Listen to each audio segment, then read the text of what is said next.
C'est d'abord un fond d'intelligence. C'est un puits où, bien souvent, y compris les parlementaires, vont chercher les idées, vont chercher les éléments qui sont dans le débat public pour essayer de ne pas être simplement dans le côté superficiel que donne quelquefois le débat médiatique, mais d'être dans le fond des idées pour permettre à nos compatriotes en particulier d'essayer de mieux appréhender les échéances que nous propose le monde. C'est certainement plus présent et plus indispensable. Ça demeure effectivement aujourd'hui une véritable référence parce que c'est finalement là où l'on peut trouver les synthèses sur les sujets les plus divers. La documentation française, c'est un monument. La documentation française est une fabuleuse mémoire, une fabuleuse bibliothèque accessible, je répète, nourrie d'informations, de réflexions, de données précises. C'est des documents qui sont tout à fait intéressants parce que on sait qu'ils sont fiables, qu'ils sont assez pédagogiques et que voilà, c'est pour nous, c'est vraiment une vraie source, une vraie mine d'informations. Donc j'aime bien la documentation française. Alors moi j'ai le souvenir d'une maison d'édition solide et sérieuse. La documentation française, c'est à la fois une vieille dame. On croit qu'on sait ce que c'est. Aujourd'hui, c'est beaucoup de choses, c'est beaucoup de médias très différents, c'est un accès à l'information essentielle.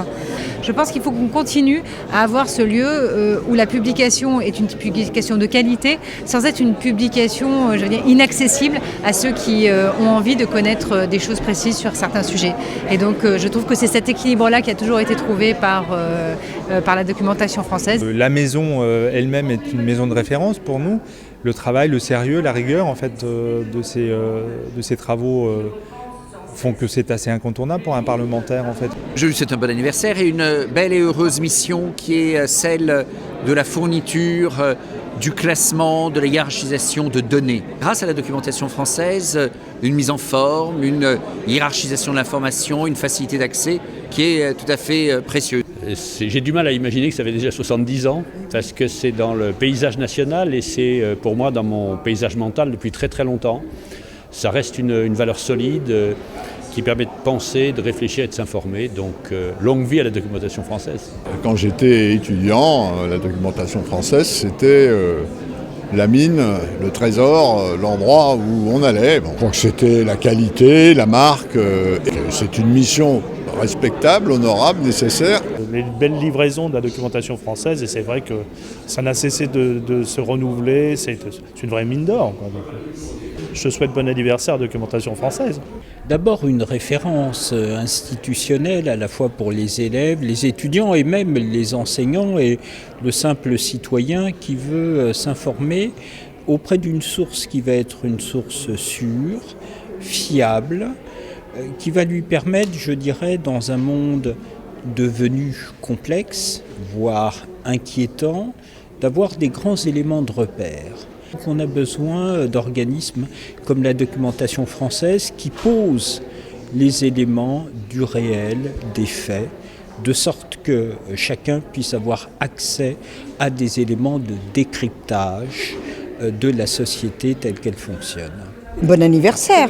Moi, la documentation française, c'est ce qui m'accompagne depuis que je suis étudiante. On a toujours besoin d'aller dans les catalogues de la documentation française pour chercher quelque chose sur la République, la Constitution, les citoyens, toute la citoyenneté, toute la littérature politique, justement.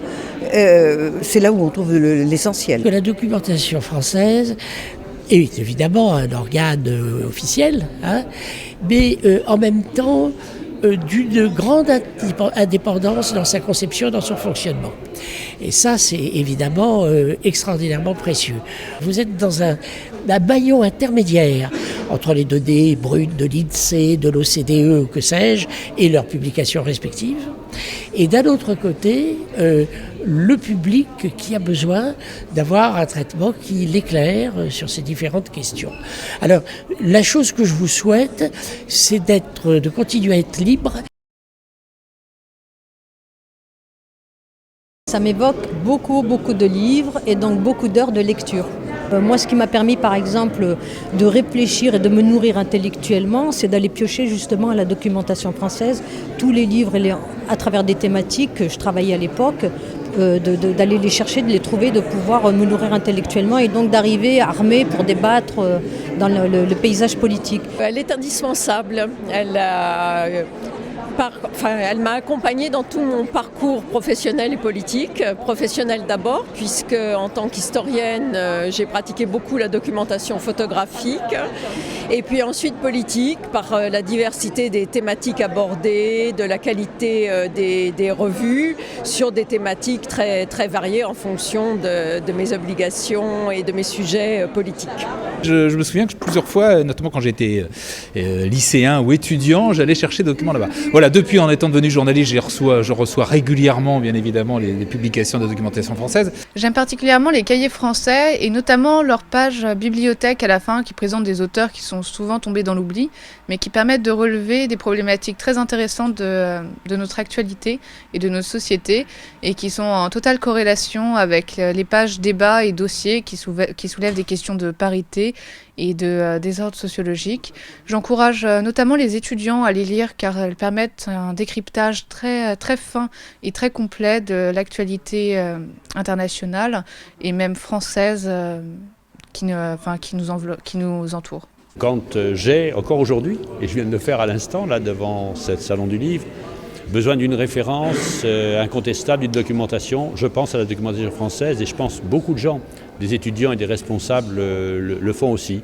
Ça évoque beaucoup de recherches et ça m'a beaucoup aidé en fait dans ma vie universitaire et ça m'aide toujours. Il y a l'économie, il y a la science politique et il y a aussi quelque chose qui n'est pas une discipline mais qui est en soi une appréhension de la citoyenneté en fait. Ça évoque des outils de travail presque quotidiens en fait pour un parlementaire. C'est des rapports, des documents, des choses qui nous permettent de comprendre le réel et ce sur quoi nous travaillons en fait et ce sur quoi nous décidons quand on discute sur un projet de loi ou des orientations pour le pays. Donc c'est une fréquentation assidue. Pour des professionnels comme moi, par ailleurs enseignant depuis un quart de siècle, on connaît très bien la documentation française justement parce que quand on veut accéder à un ouvrage ou à un rapport ou à des données de référence, on sait que ce sont des données de la documentation française. Mais il y a par ailleurs des collections qui sont des collections thématiques. Pour certaines, j'avais pu être sollicité sur le contenu, mais qui sont des collections thématiques qui permettent, au-delà de la dimension officielle des rapports, d'avoir des visions facilement accessibles et compréhensibles pour s'approprier des questions institutionnelles, économiques, sociales, voire à caractère, je dirais, sociétal, presque philosophique. Donc c'est pour moi un outil de référence. En fait, je fais une licence en économie, je suis en première année à l'université de Paris 5.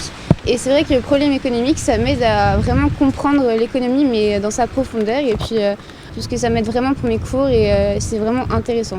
La documentation française est une fabuleuse mémoire, une fabuleuse bibliothèque, accessible, je répète, nourrie d'informations, de réflexions, de données précises.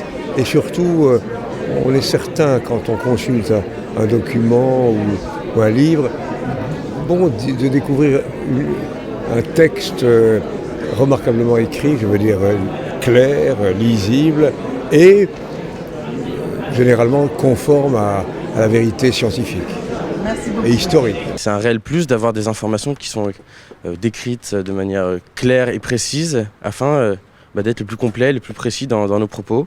C'est primordial pour chaque étudiant de pouvoir comprendre ces questions. C'est un vrai avantage pour nous futurs journalistes ou étudiants